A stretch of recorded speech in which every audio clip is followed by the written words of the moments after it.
good morning. Welcome to the Cave Files. I'm JP Barnes. This morning we've got Tim Askew from Nashville PD, and good to have you back, Jeff. Yes, sir. Glad You've been kind of out of sight, out of mind. Been on probation for a while. So where have you been? I went to what we call AOMP in NC State. It's a management school for law enforcement officers, and been in there for the last 3.5 months. What did you do? Well, it's a management school. You have 5 college professors come over to the training center at Wake County and just teach you different styles of management and different things in law enforcement and different ways of looking at stuff. And I found out while I was up there, my man Tim here graduated also from the same class. Years ago. Okay, AOMP. Yep. Advanced Office Management Professional. Okay. Is that a program that's been at State for a while? Is that relatively new, or? We were the 97th class, so it's been there for about 20-some years. It's been there for some 20-some years. Is that something just for law enforcement, or is it? It is. Recently, they've changed it to where just a lot of in-state people have been going. But used to, they had people from Virginia, Florida, all over the place coming to NC State and taking this course. But in the last couple of years, it's changed to where it's just basically in-state. So there's 25 people from different agencies in our class, and it was a good time. I mean, we learned a lot, but I'm a firm believer in what Sheriff Stone believes in, is that you can never have enough contacts. Networking, yeah. So, I go to that school and I walk in, and I ended up knowing 2 of the people that were in class with me. So when I left there, I left with 22 other contacts I didn't have. So if I need something across the state, I can just pick up the phone now and call somebody and say, hey, can you help me out with something? And this lasts over, what did you say, 3 months? 3.5 months. About 13 weeks. Yep. All right. And if this is about management, where like the FBI Academy, I'm assuming is something similar, but it's about what, more directed towards law enforcement, or what is really the difference? I mean, there's really no difference. It's just a different kind of course. I mean, we send people to the FBI, NA, and Quantico. We send people to the Southern Police. The one in Kentucky. That's the Southern Police Institute. And the sheriff asked me which one I wanted to go to, and I like staying at home a lot. Me too. That's exactly what I would have done. So I ended up choosing to go to AOMP at NC State. And so, I mean, but it's a good course. Like I said, man, you just meet people that you never thought you would meet. And now, like I said, I got 22 extra contacts that I can pick up the phone and call somebody. And you got to sleep in your bed every night. Well, there was a couple nights that I did stay because we had to do a couple group projects and stuff like that. But yeah, most every night I was at home in my bed. Yeah, that would be an incentive that I would look forward to, and that is coming home as much as it's hard to come home from. DC or Quantico. Oh yeah, most definitely. Kentucky. It's not right around the corner. I don't think I could handle going to Kentucky, being gone for 3 months straight, but those guys do it, and hats off to them. Those guys at the sheriff's office that have been to those classes and been gone that long. But I'm a home guy. I like being at home. Yeah. What was your biggest single takeaway from AOMP? If I had to really say what was my biggest takeaway, is just. We had one professor, his name's Frank Perry. I don't know if you remember him or not, but Frank Perry was with the FBI. And he was also the director of, or the secretary of crime control, right? He retired from the FBI. He was a Zebulon boy or Franklin County boy. Okay. But he retired from the FBI, came back. Governor McCrory asked him to be the crime control public safety director, and he did that. And not saying the other instructors won't good at their jobs, but I felt like I took more away from him, just the way he looks at law enforcement in general. He's been there and done it. I mean, he's been there and done it. I mean, he in his career, he ended up having to investigate his own agency during the Ruby Ridge incident. Yeah. And so, I mean, just looking at the perspective he looks at, how he looks at law enforcement and things, was a huge takeaway for me. I wish I was at a part in my career where I could look at law enforcement the way he does, because he just has a different aspect of how he looks at it compared to the way we do. That was something I never had opportunity to do. I would have loved to, but Tim, what was your biggest takeaway, if you can remember back to going through AOMP? It more prepares you, because you're more or less you've got to be with the patrol, you're a supervisor when you go. And when we worked on the highway patrol, the main thing was it prepares you to be a better supervisor, but it gives you you're not stuck in one tunnel vision type way of looking at everything. It opens up a broad spectrum of how you need to supervise and what you need to do with your people. Yeah, because I'm sure you have to supervise different people different ways. Oh, yeah. Completely. And like Jeff said, the out-of-state people, we had, I know 2 from Tennessee in my class, and I want to say there was, oh man, it was either Arkansas or so. We had several from out of state back in the day, and I didn't know they had switched to the mainly in-state now. But you got, like you said, the contacts are good. Well, anyway, glad to have you back. Glad to be back. Did you have a good Thanksgiving? I did.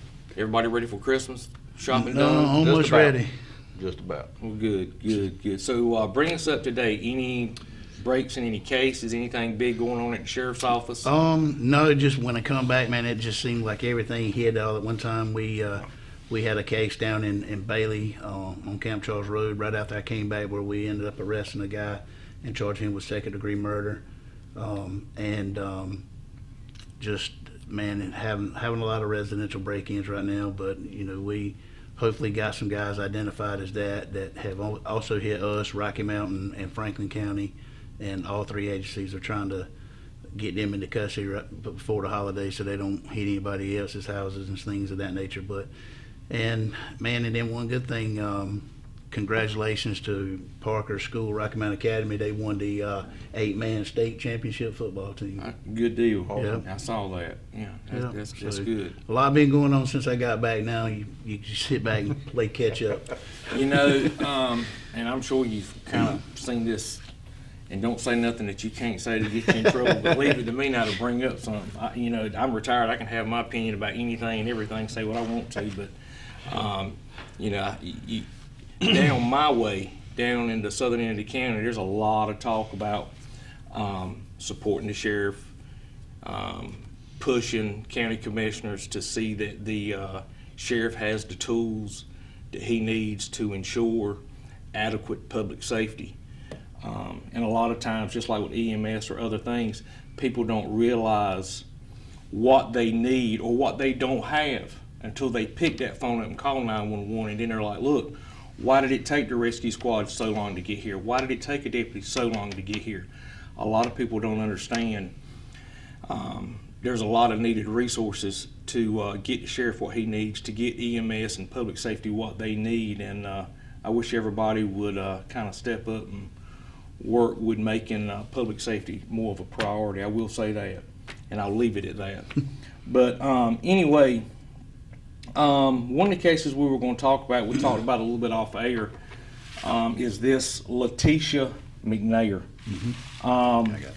Letitia McNair was reported missing January 17th, 2001 from Rocky Mount. On July 27th, 2001, 6 months after she was missing, an individual placed her severed skull on a grave in a cemetery on Browntown Road, Nash County. On April 20th, 2008, the rest of her remains were found. First parts about a mile away and other parts in a wooded area were found by a fisherman in the vicinity.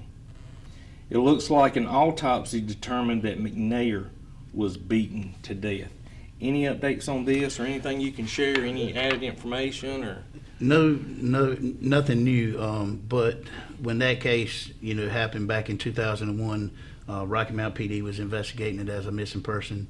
As you just read, 6 months later, her skull was found in a private cemetery outside of Browntown Road, outside of Red Oak.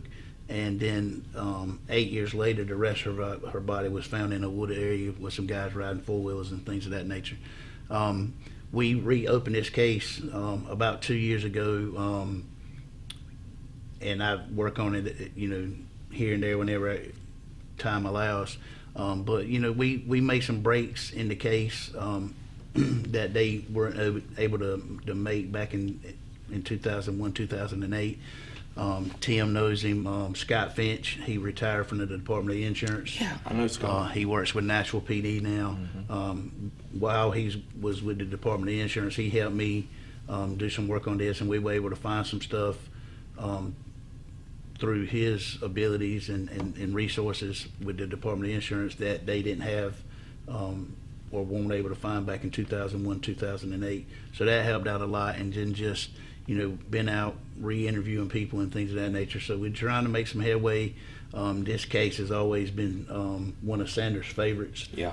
Because Letitia McNair was she was mentally challenged, and as well as I have, people who are usually mentally challenged don't bother people. They're not That's right. aggressive toward people. They always kind of happy-go-lucky, and, That's right. and the family, when I interviewed them, that's what they said about Letitia, that she was just happy-go-lucky and didn't bother anybody.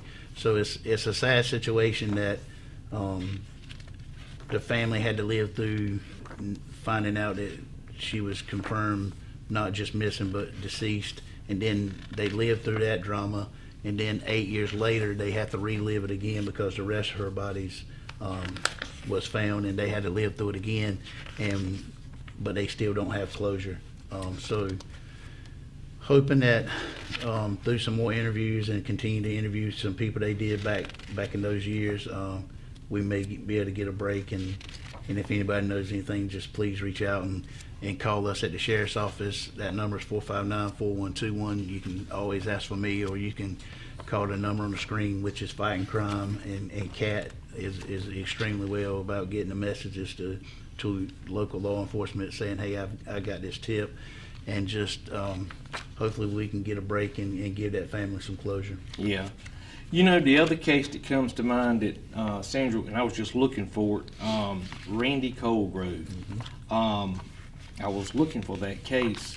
Do you remember roughly what year that was? 2017, October 2017. 17. Here it is. Yeah, that's pretty good. Well, it's hard. If you would have asked me whose house got broke into 3 weeks ago, I probably couldn't tell you. But murders unsolved murders seem to stick with me because I don't like them. I don't like them being unsolved. People say when they turn cold, y'all forget about them. That is definitely not true at the sheriff's office. We continuously look at these cases. Unfortunately, we have two, and then the Letitia McNair we reopened. We continue to look at that, and then of course the one down in Middlesex with Travis Lynch That's been like 20 years now, right? It is, and it's until we can get something to confirm that. I mean, you and I both know that it's probably a homicide, but we don't have anything to change it from a missing person to a homicide. Right. So until that day comes, it's still listed as a missing person. Well, for anybody that might be watching today for the first time, I'm going to give a little brief synopsis of this case of Randy Colgrove. Randy Colgrove, this case is from October 21, 2017. Nash County Sheriff's Office responded to a person lying in the driveway of a home on Highway 58 in the Sandy Cross community near Vivert Road, just outside of Nashville. Once on the scene, they found Randy Colgrove deceased from gunshot wounds. I know there's been a lot of speculation, that maybe it was a home invasion, or maybe he chased after him down the driveway. I mean, is there anything for anybody that might be tuning in today for the first time that you could share? Yeah, I mean, we believe it was a home invasion. We don't believe Randy chased in. We believe they chased Randy. Oh, okay. But yeah, we believe that there was some kind of struggle inside the house. Randy got away. They chased after him. To us, it appears that they caught him again somewhere in between his final resting place and the house, because it looked like there was just a struggle in the dirt. So we believe he got away again, and then they caught him again at his final resting place where they ended up shooting him. How far off the road was his residence? Man, if I had the actual guess, I'd say at least 500-600 yards off the road. A good distance. Oh, a good distance, most definitely.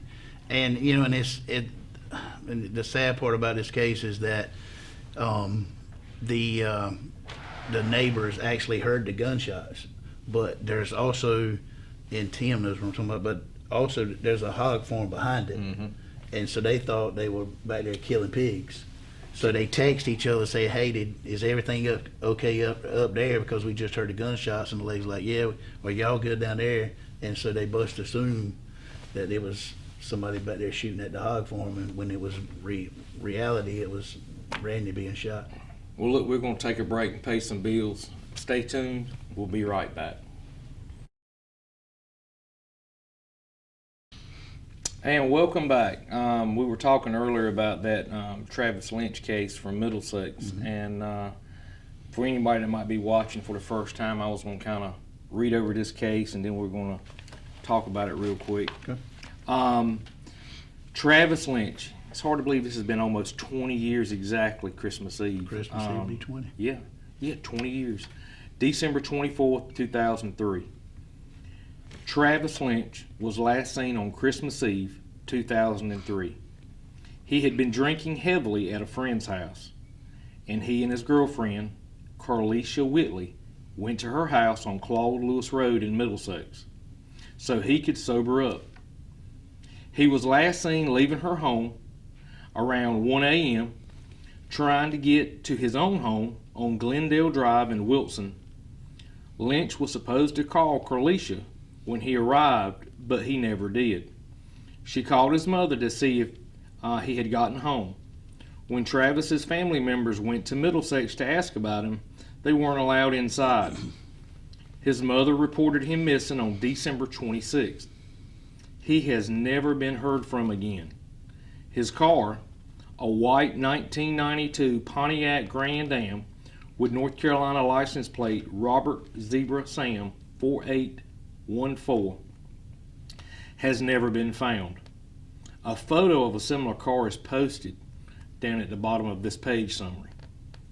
Lynch had purchased the vehicle just a day before he went missing, after his previous car was damaged in a crash. 4 months after Lynch disappeared, a mobile home owned by Carlicia's family was destroyed in 2 fires. The residence, which was on Stony Hill Church Road near Bailey, was that near Winters Road? It was over there off Stony Hill. Okay. But where they used to be the Twilight Club. Okay, That's right yeah, there. there's like 2 or 3 single wides there. Okay. That trailer did not have electricity at the time. It initially caught fire on April 23rd, 2004, but didn't completely burn down. A few days later, there was another fire at the home, which totally destroyed it. The home was occupied by Sean Fonte Whitley at the time of the 2 fires. He is currently serving a term in federal prison for unrelated drug charges and is due to be released in 2021. Any word if he's out? I hadn't heard that. Out. I hadn't seen him. Is he around Middlesex? I don't know where he's from, but I did hear through some family members that he was out. I hadn't seen him in a long time. Investigators believe that the fires were suspicious but stopped short of ruling it arson. They think the fires may have been related to Lynch's disappearance. It's uncharacteristic of Lynch to leave without a warning. He has a violent temper, and investigators theorize he got into a physical altercation with someone that resulted in his death. This case remains unsolved. So that's what's printed in the book. Right. Is there anything that you can add or Well, I mean, share? Or I know it's a 20-year case. it is, but this case, man, just has always mind-boggled me. Actually, when Dick Jenkins was the sheriff, for one whole summer, he assigned me to this case, and I worked there for a whole summer. What he did was, back then, I was assigned to the courtroom, so he took a school resource officer and put him in my place, and then and told me that I was just going to work on Travis Lynch for the whole summer. Man, re-interviewed tons and tons of people back then, and it's just mind-boggling to me, and both of y'all been in law enforcement. It's one thing not to find a person if they go missing or Exactly. if they've been killed and placed somewhere, buried, whatever the case may be. But it is very rare that you don't find a car. That's right. Yeah, And right. I'm not saying just the Nash County Sheriff's Office find that car. I'm saying any law enforcement agency in the United States has ever called and said, "Hey, man, this car is sitting in our parking lot somewhere, and we Turns ran up a some tag, abandoned or burned. Exactly. abandoned, something scrapped." I mean, we've checked all of that stuff. I mean, we've checked with DMV to make sure it hadn't been scrapped. We've made sure that there's no unsolved cases where a car was burned up and they couldn't ID it. I mean, we've checked all of that stuff, and we've never found that car. So that's always been mind-boggling to me how nobody's ever stumbled across this car. You know, me and you grew up in Southern Nash County. Oh, yeah, You know, most I definitely. grew up in Bailey. You grew up where? In Bailey. Okay. I live in Middlesex. We went to school with these families, their cousins and aunts and uncles, and you can't get anything Nope. from anybody. No, The only thing I've ever been told at a car wash at Bailey one day, I was watching, he's like, man, I understand y'all talk about this case. Yeah. And the only thing that was told to me is, you ain't never gonna find him, and you ain't never gonna find that car. We back when it happened, we when all the that a bunch of people from down that area got indicted on some federal drug charges, which you mentioned Sean, he was one of them, but he was one of probably 15, I believe it was, at the time that got indicted.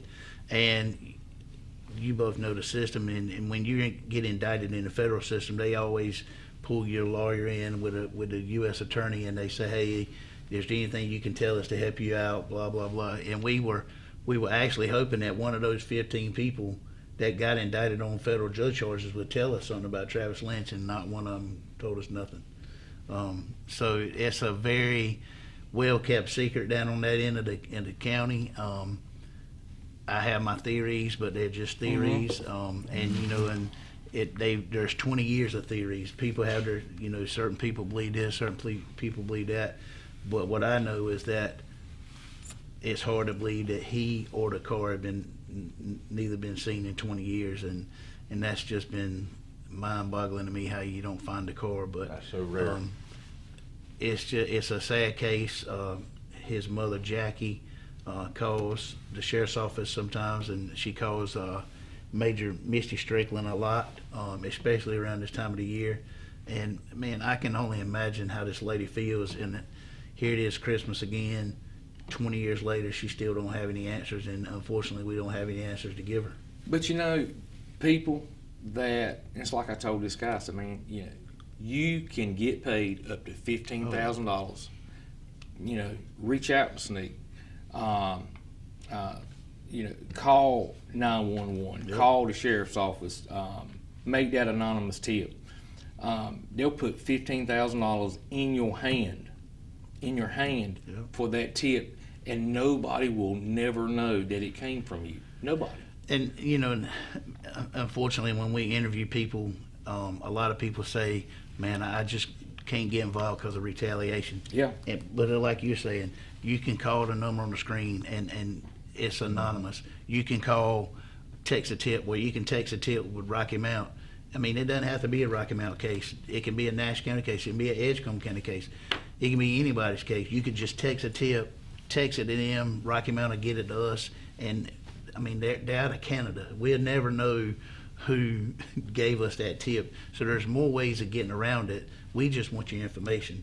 And like you said, the Team Cold Case is willing to pay up to $15,000. I believe at one time the governor offered a reward in this case as well.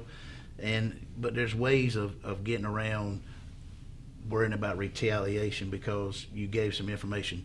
There's tons of ways you can stay anonymous, give us the tips we need, let us work those tips, and you can get paid.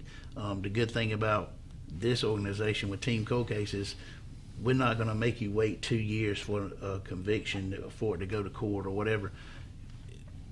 We decided with this organization that if the tip is good enough for law enforcement to make any kind of arrest or try to go and get an indictment against somebody, you get paid right then. Yeah. I had somebody reach out to me this week about a Rocky Mount case. Young lady that was found in a hotel room here in Rocky Mount within the past year or so.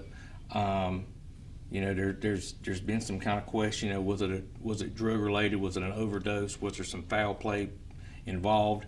And this was tip worthy that they reached out to me, and I said, look, let me tell you, do the text to tip, reach out to Rocky Mount PD anonymously. I shared with them how they could get paid to share that information. I actually put them in touch with Team Cold Case, and hopefully something will play out with that.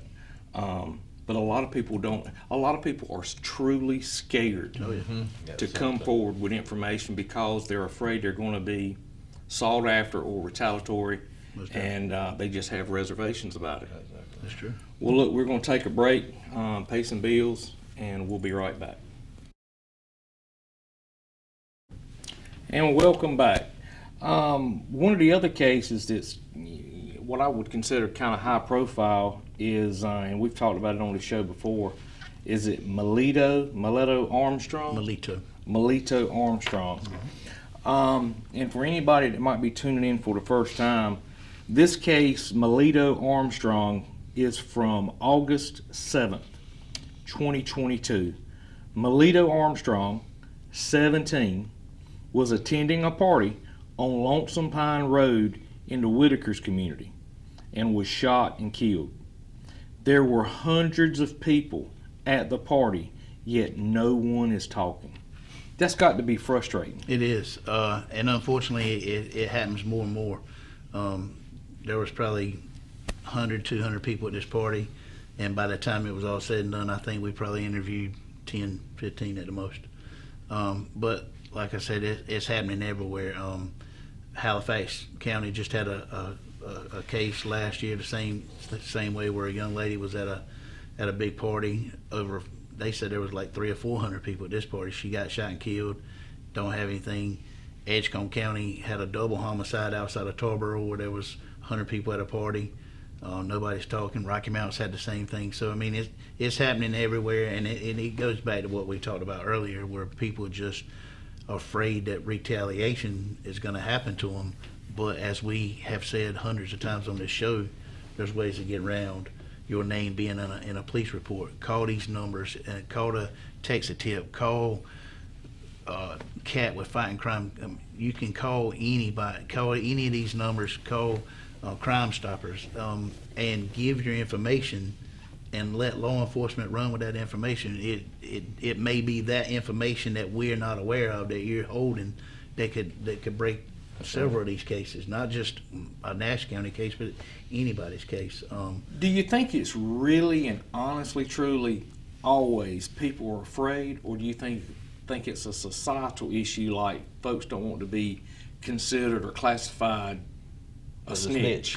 Well, I used to think that back when we probably all first started, but today I truly believe that people are scared. I believe that people are scared that if they get their name inside of a police report and it comes out in discovery, or it comes out in court, that they believe that they're going to get retaliated against or their family. But as you have to teach this society right now that there's ways around that.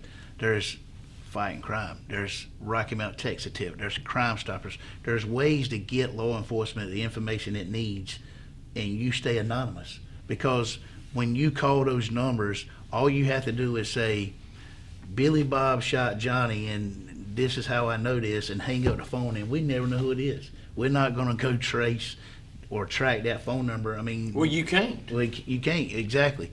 And or the Rocky Mountain Text a Tip, that goes to a database in Canada. You can't subpoena it. You can't do anything with it except just take the information that was given and run with it. And that's what we're asking the public to do now, is just get involved anonymously and give us the information we need. Yeah. And make a little money doing it. Exactly, Yeah. make money doing it on us, and then your name doesn't have to be in the report, because the first sentence of my report Exactly. is, I received this information from Fighting Crime, an anonymous source. That's right. They don't know who that is. That's You're not going to be right. called to come into court and testify. All that's going to come into court is that we received this tip, we ran with this tip, we followed up with this tip, and this is what Very developed from this tip, and that's how we got to where we at. Absolutely. And so today's generation has to learn that the good old days where everybody wanted to be involved and get involved are basically over, but there's ways around it by using these numbers and getting involved. Okay. With technology like it is, I mean, I've got an app on my phone that I can call. I can actually enter in the number I want to call, and enter in the number that I want to come up on caller ID. I can actually call Tim Yep.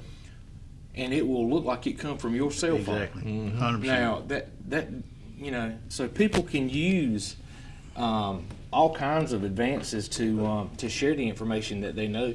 Make a spoof account, spoof email account. Well, I mean, we Text are tip old. anonymous. We are old. But you can hit star 67 the old-fashioned way and block your number, and nobody knows who it is. Exactly. But I mean, there's so many ways of getting around the being scared part anymore. I mean, there's just too much technology out here to where you can get law enforcement the information we need. So that's what you think it is. You think they're I do. genuinely I do. concerned for their safety or safety of their family, their loved ones, things like that. I do. And they get that mindset because Yeah, because if you sign witness of the this, time. I'm sure. something's already happened to this person. Yeah, That's it. So It's what for makes real. you think that if I talk or I give law enforcement that information, something's not going to happen to me? The sign of the times, It's the way just- the world is now. exactly. Yeah, that's exactly And, what it is. And Tim just said it, man. The days of sleeping with your doors unlocked and leaving your cars unlocked, that's over, man. Yeah, buddy. You better lock your doors and you better lock your car doors every night when you walk in the house. Sleep with your And- pistols out your bed. Exactly. And I've said this on this show before. Growing up, my dad never locked the door in our house, never. And we used to say, "Daddy, why don't you lock the door?" And he would always say, "Because all a lock does is keep an honest man out." Right. He said, "I'd rather for them to just to walk in the house and get what they're gonna get instead of tearing the door down, and I got to fix the door." He said, "But now, I mean." I've been in law enforcement over 25 years, and the first thing I do every night when I walk in my house is lock the door behind me. Me too. So my wife and my kid, when they come in the house, they got to use a key to get in our house. And it's just that, unfortunately, today's society is different. In my opinion, and strictly my opinion, they're a lot meaner. Yep. And I don't see it getting any better anytime soon. And but people have got to take a stand, and that's the only way we can change the tide. Is that people got to start taking a stand and help law enforcement so we can get these people who are out here being a menace to society and creating all this habit can get put in jails and do some serious time. But that's the only way it's going to ever change. Well, 'tis the season of shopping and getting out. You got 3 senior law enforcement officers here. Any tips to share with the public as far as out and about shopping, sightseeing through the holidays? Oh, most definitely. One is don't go anywhere by yourself. Amen. Just because you saying, "Oh, I've been to somewhere 200 times," doesn't mean that it don't take but one time for something to happen. Yep. And don't walk to your car by yourself. Yeah. Nope. Park close as you can up front. And we say this all the time. If you decide you want to park far out in a parking lot and you're walking in your car and somebody's behind you and you're the only car out there, then there's a problem. I mean, you need to start hitting the alarm on your car. You need to start doing something to draw attention, because as soon as you hit that car alarm on your car, what's the first thing everybody's going to do? Turn and look. Turn around and look. Exactly. And so, don't leave your presents in the back seat. Put them in the trunk. Wrap them up with a towel, because trust me, you want to have Christmas with your family.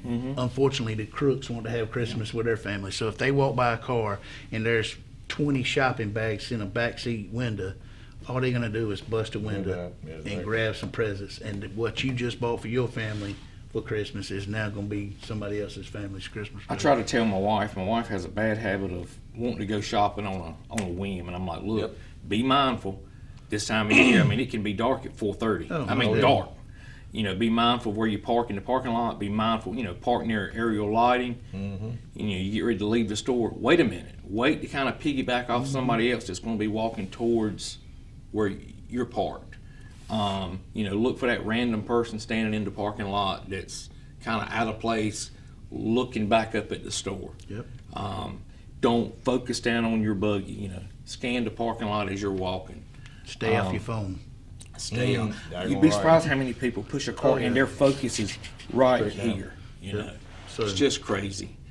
Just a lot of little things that people need to be mindful. The biggest thing is shop in a group, Exactly. if at all possible, and be mindful of lighting. It ain't just the presence, it's human trafficking on females and stuff like That's that right. as well. This Yeah. time of year is really strong, so, I mean, like you said, don't shop alone. Well, Skeet, it's good Yes, to sir. have you back. Yes, sir. Glad to be back. Tim, thank you for coming on. Always. Guys, I've enjoyed it. Absolutely. Thank y'all for tuning in, and we'll see you next week.